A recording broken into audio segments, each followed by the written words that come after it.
Welcome, everybody, to Into the Ropes, your pro wrestling escape podcast. I'm your host, Kyle. It's been a little bit. It's been about 5 years since I last had a podcast. There were about 100 of you that tuned in 5 years ago I think we had about 15 or 20 episodes. Then COVID hit, and then fast forward 5 years later, 2 kids, still married, still loving life, but getting the itch again to talk about professional wrestling, specifically WWE. Some of you still may know the Instagram handle at Into the Ropes. I revitalized that about a couple months ago. So like I said, I'm getting the itch. I wanted to dive back in. So thank you for those of you that remember. And for those of you that are tuning in for the first time, thank you. And I hope this is a podcast that you can add to your weekly listening and viewing, depending on what the podcast will be. So to kick it off, it is SummerSlam season. And because of that, I figured it'd be a great idea to maybe kick off with my top 5 worst SummerSlam pay-per-views ever. Now, before we get into that, we got to come to Jesus on one thing. My 5 are going to be probably completely different than your 5. And I say that because everybody has a different lens. My lens is there's a lot of factors of why I picked these 5. Number one for me, it could be the pay-per-view is just way too long. The match card was underwhelming, and maybe the storylines just were not great. But we'll go into that. I want you to see what you think, and then let's just go ahead and kick it off. All right, so with SummerSlam, it is the pay-per-view of the season, is a party. Now, there are some SummerSlams that are total bust. Sometimes it seems like a 3-hour episode of Raw instead of an actual pay-per-view. And not every year is a classic. Some of these that I have listed are just, in my opinion, straight up disasters. And I'll tell you why. And I may throw in a couple of images and some clips that you can maybe remember, because let's face it, there are a lot of SummerSlam pay-per-views, and I'm not a historian, so I cannot remember every detail of every match, of every SummerSlam that ever happened, okay? So bear with me. If I misspeak, feel free to correct me. You're not going to hurt my feelings, but let's just see what happens. As I went back and rewatched these 5 SummerSlams, I just sat there hoping for them to get better, each of them individually. Now, not to say there weren't great matches within these 5 pay-per-views. It just overall, I felt like the pay-per-views were the 5 worst. And I was hoping they would get better. And of course, spoiler, it does not. It just meant more bathroom breaks, especially if they were the longer SummerSlams. I had to stay hydrated, or maybe I just had my buzz going. And then doom scroll. And some of these pay-per-views, I had to doom scroll. Now, we all are addicted to our screens. I'll be the first one to admit that. But I feel like there's some Raw episodes where I'm not on my phone as much as some of these pay-per-views. All right, so let's go ahead. Let's dive in. Let's go right into the ropes. No pun intended. All right, number 5. I have in Brooklyn, SummerSlam 2017. Now, remember what I said, maybe too many matches in one card and just would feel rushed? This was it for me. This had 13 matches. Now, the match card itself was solid, but it could use 2 nights, just like we're about to see in 2025 for SummerSlam. Just the pacing was off. Like I said, there's too many matches. And some of you may remember this. I didn't, but there was a match with Enzo Amore hanging from a shark tank. Here, I'll show this clip right here. Wild, right? I mean, cool. Maybe it's Shark Week back then when it happened. I don't think it was. I think Shark Week's usually in July, not August. Anyway, so that was Big Show going against Big Cass to retrieve Enzo Amore. That was it was a spectacle. It was okay. Next on the card that actually a match I really liked. It was one that was really hyped up.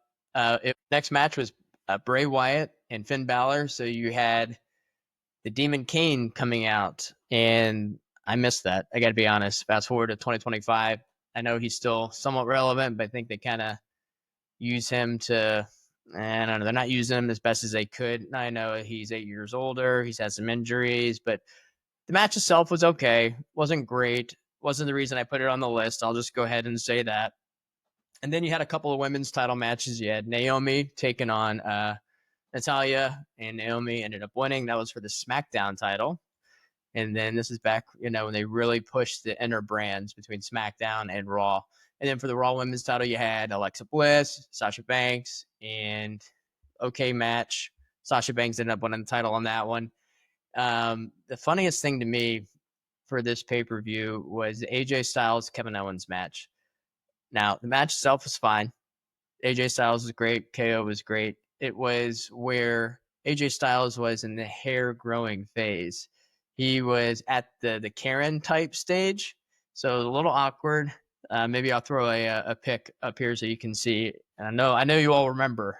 But now his luscious locks look great. Then we had Shinsuke Nakamura versus Jinder Mahal. I totally forgot that was for a title. I like them both, but the title was just not one of the matches. I just kind of felt like probably just wasn't a great storyline. Again, personal opinion. Now the main event wasn't too bad. It was Lesnar.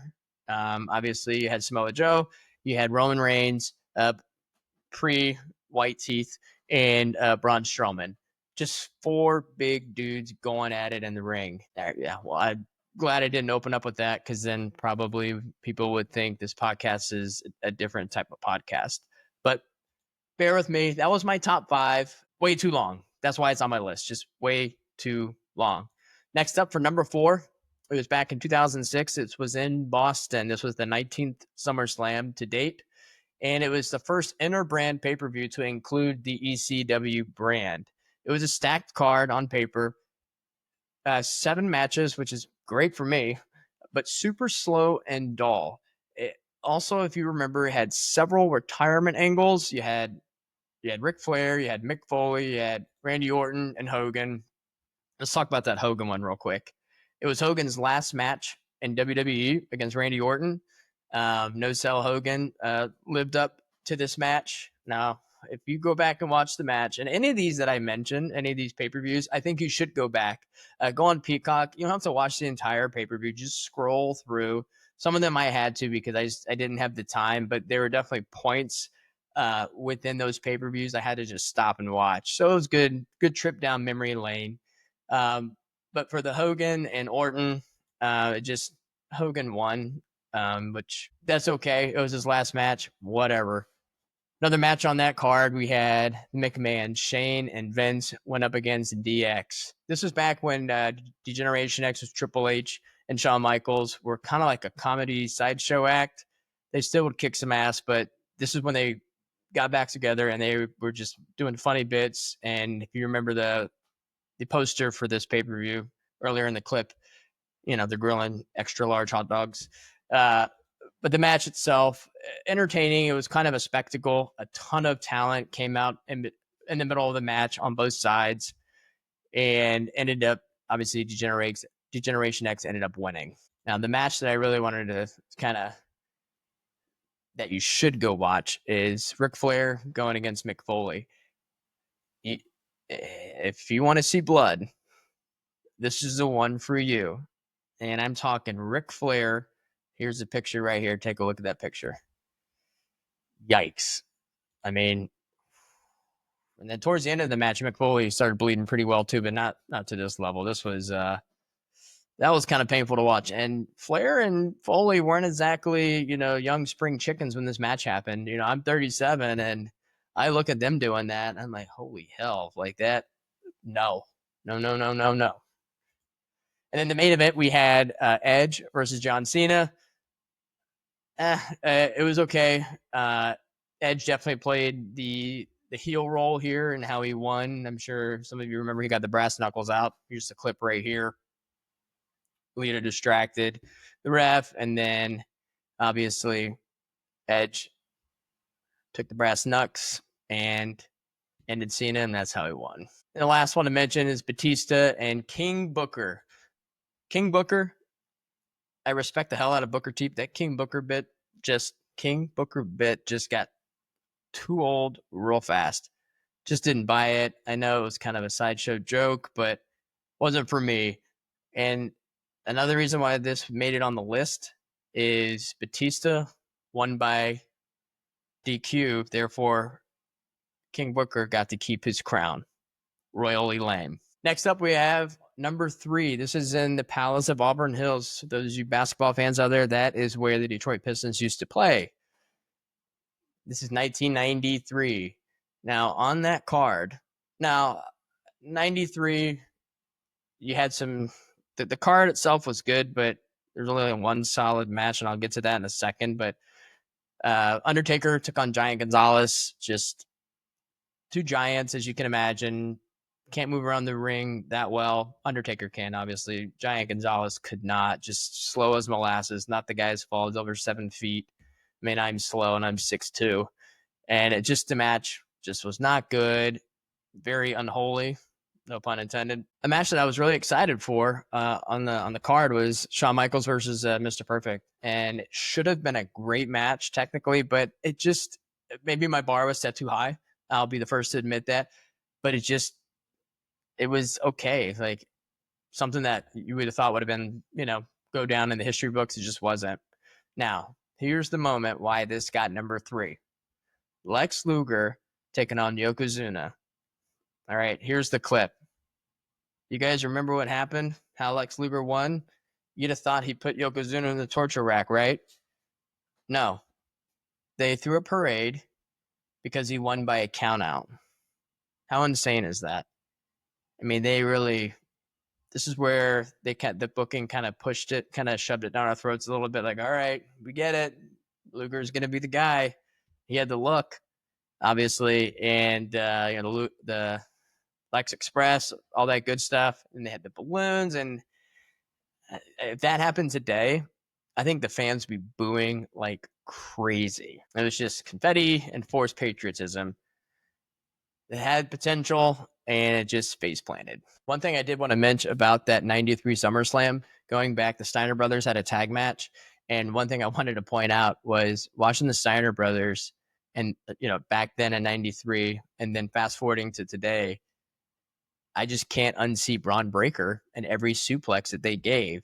So that was pretty cool. So that's another reason why I kind of like going back looking at these old pay-per-views, because you know who they're related to. There's like a bloodline of some sorts, but to go back and watch them and you can kind of see how it is the bloodline and how they perform. You're like, wow, like that's just ingrained in them. So that was pretty cool. Number 2 for me, 1995. That was in Pittsburgh, Pennsylvania. Do you remember the main event? Well, here's the picture here's the poster. Diesel versus King Mabel. Yeah, that was the closer. Crowd was dead. Match was maybe more dead, if that's possible.